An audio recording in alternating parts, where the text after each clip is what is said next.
Hi అండి, అందరికీ నమస్తే. నా రాక్షసుడు part 19. Thank you Kaushik, thank you so much, I love you అని చెప్పింది. కౌశిక్ కూడా నవ్వి ఐ టు అని చెప్పాడు. అంతకు ముందు వరకు వాళ్ళ మాటలు వినని ఆదిత్య కేవలం వాళ్ళ చివరి మాటలు మాత్రమే విన్నాడు. దాంతో అతను షాక్ అయ్యాడు. ఎప్పుడు కూడా ఊహించలేదు తను కౌశిక్ కీర్తన ఇలా ప్రేమలో ఉంటారు అని. వాళ్ళిద్దరూ కూడా బెస్ట్ ఫ్రెండ్స్ అని మాత్రమే నమ్మాడు ఇంతవరకు కూడా. దాంతో అతడు పూర్తిగా షాక్ అయిపోయాడు. కనీసం తనకి ఏం చేయాలో కూడా అర్థం కావట్లేదు. కొన్ని నిమిషాల వరకు కంప్లీట్ గా అతడు డిప్రెషన్ లోకి వెళ్ళిపోయాడు. తను ప్రాణం కంటే ఎక్కువగా ప్రేమించాడు కీర్తనని. ఇంకొక విషయం, ఆదిత్య కంప్లీట్ గా కౌశిక్ అయితే తప్పుగా అనుకున్నాడు. తను కీర్తన విషయం చెప్పినా కూడా అసలు ఇలా ఎలా చేస్తాడు, కీర్తనకి ఐ లవ్ యూ చెప్పాడు అని. తనను కౌశిక్ మోసం చేశాడు అని బాగా ఫిక్స్ అయిపోయాడు ఆదిత్య. కౌశిక్ మీద లేని కోపాన్ని పెంచుకున్నాడు. అదే క్షణంలో కీర్తన కూడా అతడికి డబ్బు ఉంది కాబట్టి ప్రేమించింది, తన దగ్గర లేదు కాబట్టి తనను వదిలేసింది అనేటువంటి ఒక ఒపీనియన్ అయితే పెంచుకున్నాడు. కౌశిక్ కీర్తన మాట్లాడుకుంటూ ఉండగానే ఆదిత్య అక్కడి నుండి వెళ్ళిపోయాడు. కీర్తన కౌశిక్ అక్కడే ఉండి చాలాసేపు ఆదిత్య కోసం చూశారు. ఆదిత్య ఎంతకి రాకపోవడంతో అతడు బిజీగా ఉన్నాడు అనుకుని కౌశిక్ మరొకసారి కీర్తనకు వార్నింగ్ ఇచ్చాడు. జాగ్రత్త, నువ్వు చేసిన పని వల్ల అతడి మనసు విరిగిపోతే చాలా కష్టం చూడు అని అన్నాడు కౌశిక్. కీర్తన లేదు కౌశిక్ లేదు, అతడు ఖచ్చితంగా మారుతాడు అంటూ కన్ఫర్మ్ గా చెప్పింది. కీర్తన మరుసటి రోజు వాళ్ళు కాలేజ్కి వచ్చారు కానీ వాళ్ళకి ఆదిత్య ఎక్కడా కనిపించలేదు. ఇద్దరు కంగారు పడ్డారు. నిన్న కనిపించలేదు, ఈ రోజు కనిపించలేదు అని కాలేజ్ మొత్తం వెతికారు. ఎక్కడా కనిపించలేదు. అక్కడి నుంచి ఇద్దరు ఆదిత్య ఉండేటువంటి రూమ్ కి వెళ్లారు. కానీ అక్కడ కూడా ఆదిత్య కనిపించలేదు. వాళ్ళకి చాలా టెన్షన్ గా అనిపించింది. ఏమైంది అని చుట్టుపక్కల వాళ్ళని అడిగితే ఆదిత్య అక్కడి నుంచి వెళ్ళిపోయాడు అని చెప్పారు. వెళ్ళిపోవడం ఏంటి అనేది ఇద్దరికి కూడా అర్థం కాలేదు. ఒక్కసారిగా షాక్ అయిపోయారు. ఆదిత్య మొత్తం వదిలేసి స్టడీస్ ని కూడా వదిలేసి వెళ్ళిపోయాడు అని తిరిగి వాళ్ళు కాలేజ్కి వచ్చిన తర్వాతే తెలిసింది. ఇక అదే సమయంలో ఆదిత్య నుంచి ఒక మెసేజ్ కౌశిక్ వచ్చింది. కీర్తనకేమో హ్యాపీ మ్యారేడ్ లైఫ్ అని మెసేజ్ వచ్చింది. కౌశిక్కి మాత్రం నేను ఫ్రెండ్గా నేను నమ్మితే నువ్వు నన్ను మోసం చేసావు కదా, నిన్నెప్పటికీ నేను వదలను, గుడ్ బై, మీ ఇద్దరికి good luck, happy married life అని ఉంది. ఆ మెసేజ్ చూడగానే కీర్తన కౌశిక్ ఇద్దరు ఒకరి మొహాలు ఒకరు చూసుకున్నారు. చాలా బాధగా అనిపించింది వాళ్ళకి. ఆ రోజు నుంచి ఆదిత్య కోసం చాలా చాలా వెతికారు కానీ అతన్ని ఎక్కడా కూడా కనుక్కోలేకపోయారు. అలాగే వాళ్ళ స్టడీస్ ని కూడా కంప్లీట్ చేశారు. 3 ఏళ్ల తర్వాత MBBS కంప్లీట్ అయ్యి ఒక మల్టీ స్పెషాలిటీ హాస్పిటల్లోని ఇంటర్వ్యూకి వెళ్ళినప్పుడు అక్కడ అనుకోకుండా ఆదిత్యను ఆ హాస్పిటల్లో MD రూమ్ లో చూసి ఒక్కసారిగా షాక్ అయిపోయింది కీర్తన. ఇక కీర్తనని అక్కడ మొదటిసారి చూసిన ఆదిత్య కూడా సంతోషపడ్డాడు. కానీ ఆమె ఎవరో తెలియనట్టే నటించాడు. ఆ రోజు కీర్తన కౌశిక్ చాలా ఆలోచించారు ఆదిత్యకు సడన్ గా అసలు ఇంత డబ్బు ఎక్కడి నుంచి వచ్చింది అని. కానీ వాళ్ళకి ఎక్కడా ఎటువంటి క్లూ కూడా దొరకలేదు. ఎంతలా వెతికినా ఆలోచించినా ఏమైనా తప్పు పనులు ఏమైనా చేశాడా అని అనిపించింది కీర్తనకు. ఎందుకంటే మొదటి నుంచి కూడా అతడికి ఆవేశం చాలా ఎక్కువ. దానికి తోడు మధ్యలో స్టడీస్ కూడా వదిలేశాడు. అతడు ఇంతవరకు చదువుకునేది మొత్తం స్కాలర్షిప్ మీద, అందుకని ఆమె అనుమానం. కానీ ఎక్కడా కూడా క్లూ దొరకలేదు ఆమెకు. ఆ తర్వాత నుంచి లైఫ్ చాలా మలుపులు తిరిగింది. ఇంట్లో వాళ్ళు తనకు కౌశిక్కి పెళ్లి ఫిక్స్ చేశారు. అది ఎలా తప్పించుకోవాలో తెలియక ఇద్దరు బాధపడ్డారు. సడన్ గా ఆదిత్య లైఫ్ లోకి రావటంతో తన పెళ్లి అతడితో జరిగింది. ఇదంతా కూడా కౌశిక్ పిలవడంతో మళ్ళీ అతడి వైపుగా చూసింది. అవును, అతను నిన్ను అంతగా అంటూ ఉంటాడు కదా, నీకు బాధగా అనిపించదా అన్నాడు కౌశిక్. కీర్తన దానికి చిన్నగా నవ్వింది. తనకు ఆదిత్యకు మధ్య జరిగేదానని ఆమె ఎవరి ముందు చెప్పాలి అనుకోవట్లేదు. తన మధ్య ఏం జరిగినా అది పూర్తిగా తన పూర్తి పర్సనల్, భార్య భర్తల మధ్య జరిగేవి బయట పెట్టాలి అనుకోలేదు. సో కంప్లీట్లీ ఆమె ఆ క్వశ్చన్ ఇగ్నోర్ చేసింది. కానీ కౌశిక్ మళ్ళీ అడగడంతో చిన్న చిరునవ్వు నవ్వింది. ఆమె నవ్వుని అర్థం చేసుకున్న కౌశిక్, నాకు తెలుసు మీ ఇద్దరి మధ్య ఏం జరుగుతుందో అని. ఆదిత్య నేను పూర్తిగా అర్థం చేసుకోవాలి అనుకుంటున్నాను. అదే సమయంలో అతన్ని నువ్వు ఎంతగా ప్రేమించావో ఆదిత్యకి కూడా తెలియాలి. మీ ఇద్దరు కూడా హ్యాపీగా ఉండాలి అని అన్నాడు అతడు.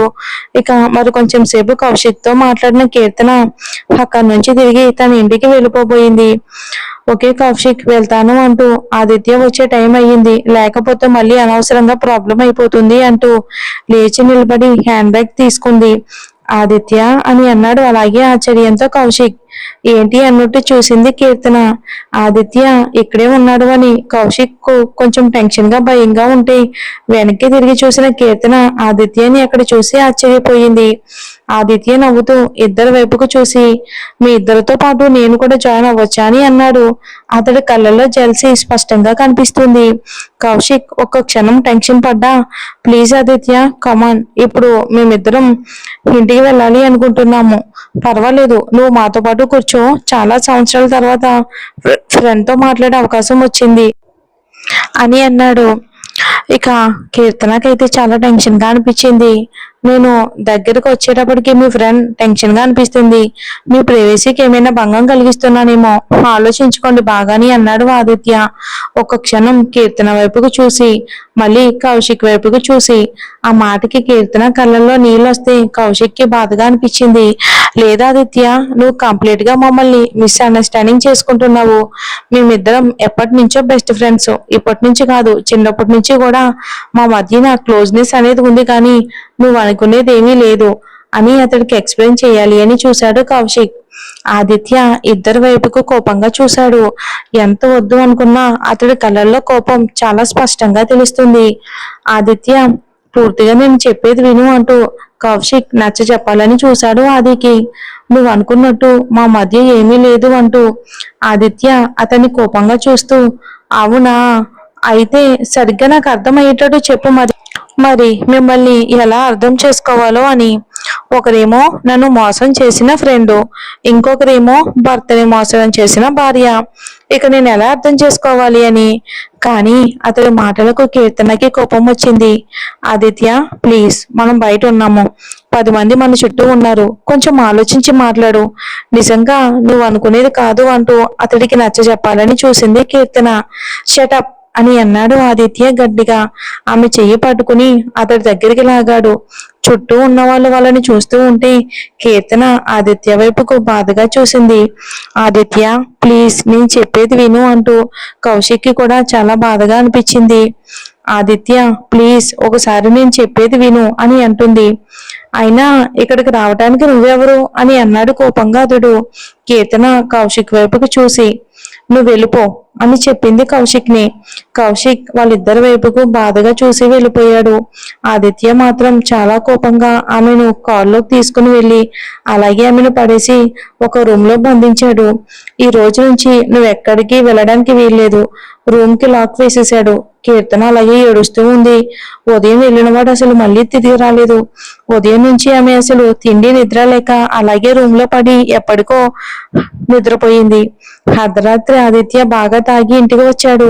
వచ్చిన వెంటనే ఆమె రూమ్ డోర్ ఓపెన్ చేసి లోపల ఉన్న ఆమె చేయి పట్టుకుని అలాగే లాగుతూ తన బెడ్రూమ్ లోకి తీసుకుని వచ్చి పడేశాడు. ఉదయం నుంచి తిండి లేకపోవడంతో చాలా నీరసంగా అయిపోయింది కీర్తన. ఇప్పుడు ఇలా చేయటంతో ఆమె అలాగే నేల మీద పడిపోయింది. దెబ్బ తాకి నొప్పిగా అనిపించి గట్టిగా అరిచింది అబ్బా అంటూ. ఆదిత్య నిదానంగా ఆమె ముందు కూర్చొని ఒక కాలిపైన తన ముందు కూర్చొని ఆమెకు తగిలిన దెబ్బను కూడా పట్టించుకోకుండా, ఇంతకీ నన్ను ఏం చేయాలి అనుకుంటున్నావు? ఏం ప్లాన్స్ వేసావు నువ్వు? నువ్వు నీ ఎక్స్ ఎవరో కలిపి నన్ను చంపేద్దామని, నా ఆస్తిని కొట్టేద్దామని అనుకుంటున్నారా? చెప్పండి అని అన్నాడు ఆదిత్య.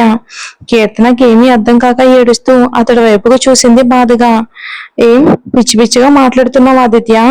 అసలు ప్లాన్ ఏంటి? నాకేమీ అర్థం కావట్లేదు అంటూ దానికి ఆదిత్య గట్టిగా అలాగే ఆమె గొంతు పట్టుకున్నాడు. అనవసరంగా డ్రామాలు చేయకు. నువ్వు ప్రతిసారి కౌశిక్ ని ఎందుకు కలుస్తూ ఉన్నావు? నీకు తెలీదా వాడంటే నాకు ఇష్టం లేదు అని? నీకు చాలాసార్లు చెప్పాను. నువ్వు నా ఆర్డర్స్ ని ఫాలో కావాలి అని, లేకపోతే నేను నీకు పనిష్మెంట్ ఇస్తాను అని. ఏం చేసావు నువ్వు? నాకు ఇష్టం లేని వ్యక్తిని కలిసావు, అది కూడా ఎన్నోసార్లు, నేను చెప్పినా వినకుండా. అంటే నీకు ధైర్యం బాగా పెరిగిపోయిందన్నమాట. దానికి తగ్గ పనిష్మెంట్ ఇవ్వాలి కదా. ఈ ఆదిత్యను మోసం చేయాలి అని అనుకుంటే ఎలా ఉంటుందో ఈ రోజు నేను చూపిస్తాను అంటూ ఇంకా గట్టిగా ఆమె గొంతు పట్టుకున్నాడు. కీర్తనకు ఊపిరాడడం లేదు. ఆదిత్య, ప్లీజ్ నేను చెప్పేది విను. నువ్వు అనుకున్నట్టు అక్కడ ఏమీ కాదు అంటూ అతడికి నచ్చ చెప్పాలని చూసింది. కానీ ఆదిత్య అసలు వినే స్థితిలో లేదు. ఆమె వైపుకు చూస్తూ గట్టిగా తనని కొట్టాడు. నేను ప్రేమిస్తున్నప్పుడు నన్ను వద్దు అనుకుని వాడికి ఐ లవ్ యూ చెప్పావు.